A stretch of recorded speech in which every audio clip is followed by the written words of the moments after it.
Bonjour à tous, ravi de vous retrouver sur France 24. Bienvenue dans ce nouveau journal. 2 jours de plus, c'est donc le temps supplémentaire que se sont accordés Israël et le Hamas pour procéder à de nouveaux échanges. Comme attendu, la trêve a été prolongée. Voilà, après cette semaine de cauchemar, soulagement donc exprimé par ces familles, même si la joie est incomplète, a tenu à rappeler hier soir Emmanuel Macron. Armel Charrier, bonjour.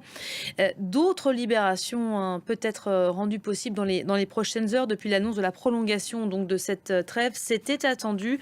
Elle va se poursuivre encore 2 jours de plus au moins. Oui, Merci beaucoup Armel pour le décryptage. La prolongation de cette trêve qui doit aussi permettre l'entrée de nouveaux camions chargés d'aide humanitaire dans la bande de Gaza, assiégée, dévastée par cette semaine de bombardements israéliens. La situation humanitaire y est catastrophique. Ces camions qui transitent par le point de passage de Rafah à la frontière égyptienne, des dizaines de véhicules patientent à l'arrêt chaque jour avant de pouvoir pénétrer dans l'enclave palestinienne. Et on en vient à la situation en Birmanie. 3 navires de la marine chinoise sont arrivés à Rangoon pour, apprend-on, des exercices conjoints. Pas davantage de détails sur ces opérations qui interviennent en plein bras de fer entre la junte et un groupe d'insurgés d'une minorité ethnique. Depuis octobre, des combats font rage le long de la frontière chinoise. Ils se seraient emparés de plusieurs positions militaires et d'une ville stratégique pour le commerce avec la Chine. Les précisions tout de suite de Léo Péchard.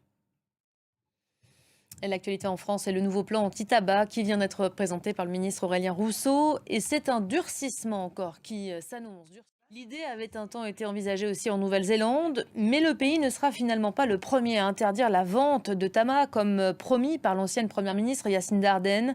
L'interdiction devait concerner dans un premier temps les personnes nées après 2004, qui ont près de 20 ans aujourd'hui, mais son successeur conservateur a annoncé qu'il faisait finalement machine arrière. C'est ce que nous explique tout de suite Marc Pope. Et c'est la fin de ce journal. Merci à vous de l'avoir suivi. Restez à nos côtés. D'autres infos à suivre tout de suite sur France 24.